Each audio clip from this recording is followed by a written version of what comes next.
When Jesus was 12 years old, Mary and Joseph traveled to Jerusalem for a special feast. It was a journey they made every year, like how African families travel to their hometowns for important celebrations. After the feast, they began the long trip back to Nazareth, but Jesus stayed behind without them knowing. Mary and Joseph traveled a whole day before realizing that Jesus wasn't with them. They quickly turned around and went back to Jerusalem, searching for him everywhere.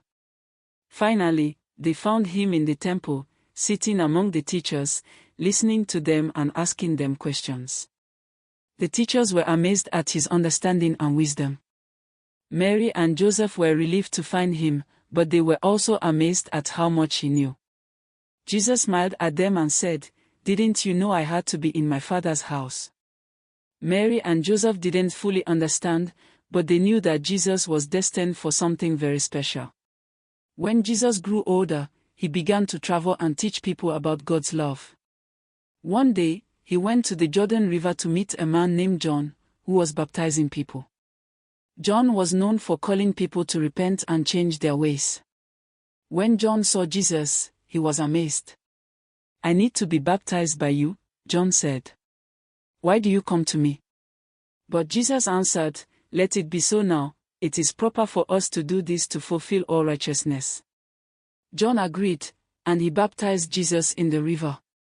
As Jesus came up out of the water, the heavens opened, and the Spirit of God descended like a dove and rested on him.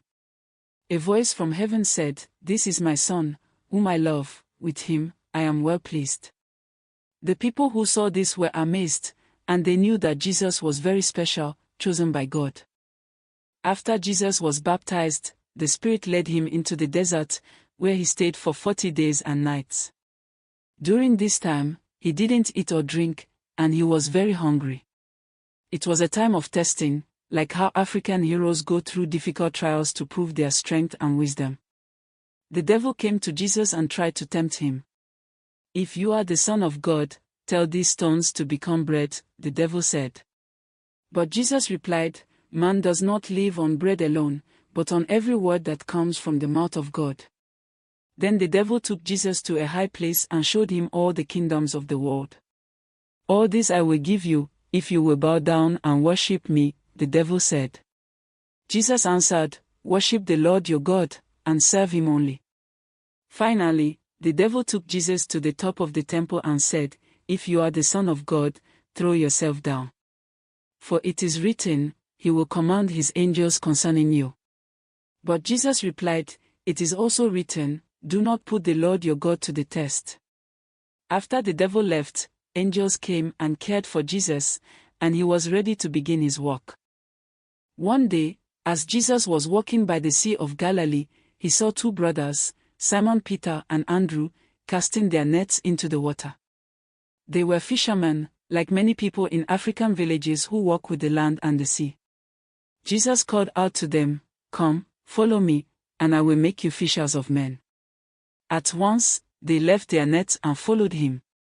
Jesus continued walking and saw two more brothers, James and John, who were also fishermen.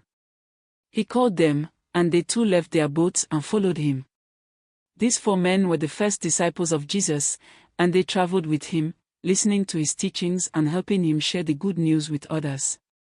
Jesus went up on a mountainside and sat down, with his disciples gathered around him. A large crowd of people had followed him, wanting to hear his words and see his miracles. Jesus spoke to the people, teaching them about how to live a good life. "Blessed are the poor in spirit, for theirs is the kingdom of heaven," he said. "Blessed are those who mourn, for they will be comforted. Blessed are the meek, for they will inherit the earth." The people listened carefully to Jesus' words. He taught them about love, forgiveness, and how to treat others with kindness. His message was simple but powerful, like the stories that African elders share with their communities about how to live in harmony with one another. As Jesus traveled from town to town, he healed many people who were sick. One day, a man with leprosy came to Jesus and begged him, "Lord, if you are willing, you can make me clean." Jesus touched the man and said, "I am willing. Be clean." Immediately, the man was healed. The people in the town were amazed, and they spread the news about Jesus and his miracles. Many came to see him, and Jesus healed them all. He showed that God's love could heal the body and the soul. One day, Jesus was teaching a large crowd of people in a remote area. As the day grew late, his disciples came to him and said, "Send the people away so they can buy food for themselves." But Jesus said, "You give them something to eat." The disciples were puzzled. They had only 5 loaves of bread and 2 fish. But Jesus took the bread and fish, looked up to heaven, and thanked God. Then he began to break the bread and fish into pieces and gave it to the disciples to distribute to the people. To everyone's amazement, there was more than enough food for all. Over 5,000 men, plus women and children, ate and were satisfied. There were even 12 baskets of leftovers. One evening, after Jesus had fed the people, he sent his disciples ahead of him in a boat while he went up on a mountainside to pray. As the disciples were crossing the sea, a strong wind began to blow, and the boat was tossed about on the waves. In the middle of the night, Jesus came toward them, walking on the water.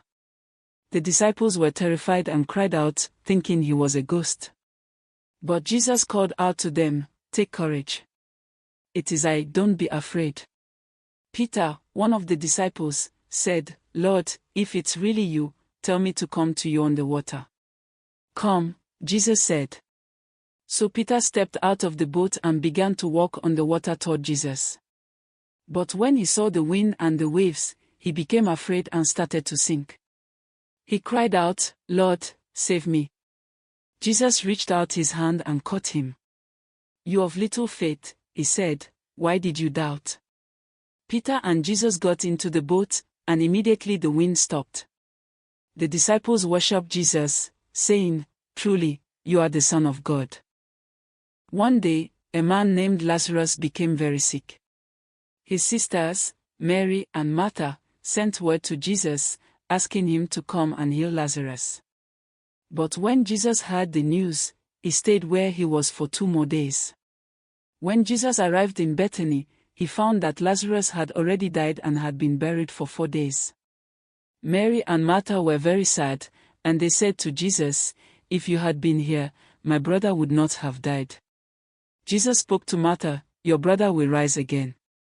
Martha replied, "I know he will rise again in the resurrection at the last day." But Jesus said to her, "I am the resurrection and the life. The one who believes in me will live even though they die."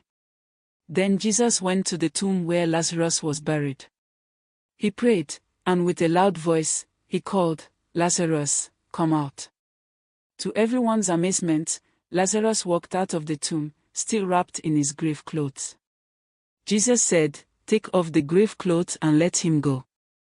This miracle showed the people that Jesus had power over death.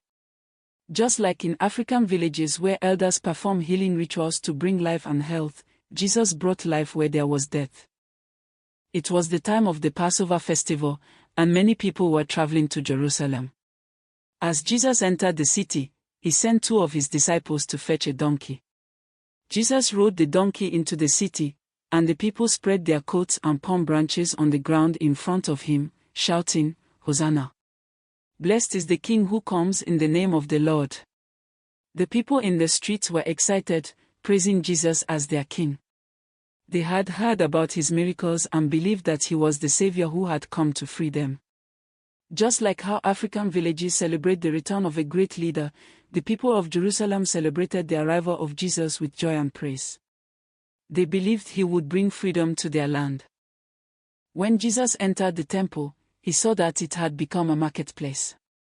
People were selling animals for sacrifices and exchanging money. Jesus was angry because the temple was meant to be a place of prayer, not a place for buying and selling. He made a whip out of cords and drove the people out of the temple, saying, "Get this out of here. Stop turning my Father's house into a market."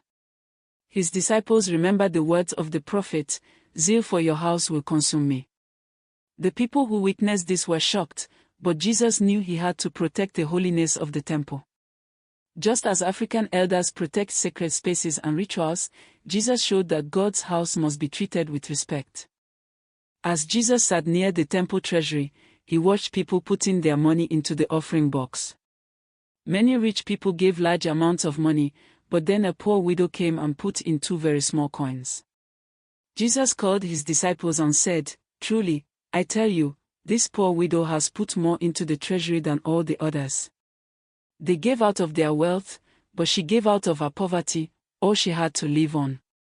The people were amazed, for they understood that it's not the amount we give, but the love and sacrifice behind it. Just like in African communities, where people share what little they have with others, the widow's offering showed the power of generosity and love. The night before Jesus was arrested, he sat down to eat with his disciples. It was the Passover meal, a special meal that the Jewish people shared to remember how God saved them from Egypt. As they ate, Jesus took bread, gave thanks, and broke it. He gave it to his disciples, saying, "This is my body, given for you. Do this in remembrance of me." Then he took a cup of wine and said, "This is the new covenant in my blood, which is poured out for you." The disciples didn't fully understand what Jesus was saying, but they knew it was a special moment. They shared the meal together, just like families in African villages share food to show love and unity. While Jesus was praying, a crowd of soldiers and religious leaders came to arrest him. Judas, one of his disciples, betrayed him with a kiss. The soldiers took Jesus away, and his disciples fled in fear. Peter, one of Jesus' closest followers, followed at a distance, but when he was asked if he knew Jesus, he denied it 3 times, just as Jesus had said he would. Peter was filled with sorrow, knowing he had failed his friend. The people of the village could feel the sorrow in the air, like the heavy silence before a storm. Just as African communities mourn when a great leader is taken away, the disciples and the people felt the weight of Jesus' arrest. After Jesus was arrested, he was taken to the high priest's house. Peter, one of his closest disciples, followed from a distance, trying to stay hidden. As he stood in the courtyard, a servant girl saw him and said, "You also were with Jesus of Galilee." Peter quickly denied it, saying, "I don't know what you're talking about." Later, another servant girl saw him and said to the people, "This man was with Jesus." But Peter denied it again, this time with an oath. "I don't know the man." A little while later, some people came up to Peter and said, "Surely you are one of them, your accent gives you away." Peter began to curse and swear, saying, "I don't know the man."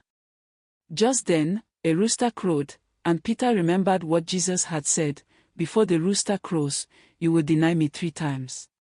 Peter ran outside and wept bitterly, feeling the deep pain of his betrayal.